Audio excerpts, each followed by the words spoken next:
сайхан хүүхдүүдээ бүтэц ба бүтэц бус өгүүлбэрийн ялгаа хичээл эхэлж байна. За энэ хичээлээр бүтэц ба бүтэц бус өгүүлбэрийн ангиллал ялгааг таних юм.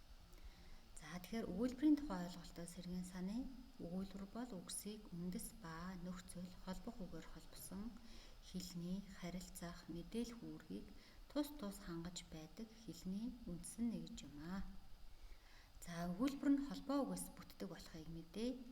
Холбох ёс гэдэг нь үг өгүүлбэрийн хэсгүүдийн хооронд нь утга ба хэлбэрийн хувьд зөв холбох дүрм. Өөрөөр хэлбэл үгс бие биеэ зөв дагаж зөв холбогдсноор утгатай өгүүлбэр үүсдэг. Жишээлбэл аав ээж хоёр гээд байж хахад аялгаар зэрэгцсэн. Миний ээж гэвэл найрч буюу нөхцлөөр холбогдсон. Ачлалт ээж гэвэл үндсээрээ хамжиж угсарсан ээж баярлав гэхэд харилцан угсарсан гэх мэт аль нэгэн холбоонд суйрлана гэсэн үг.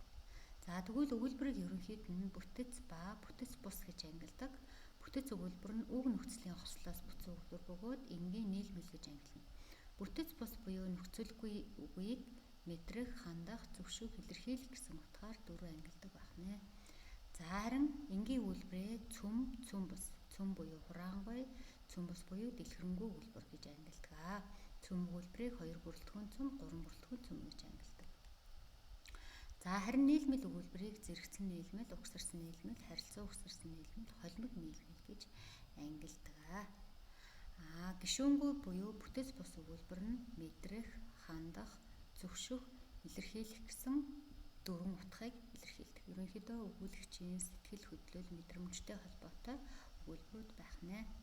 За тэгвэл бүтэц өгүүлбэр буюу энгийн нийлмэл өгүүлбэрийн ижил ба ялгаатай талыг харьцуулах юм бол энгийн өгүүлбэр нэг л үйл явдлыг илэрхийлдэг бол нийлмэл өгүүлбэр нь 2 ба түүнээс дэш үйл явдлыг нэрлэнэ.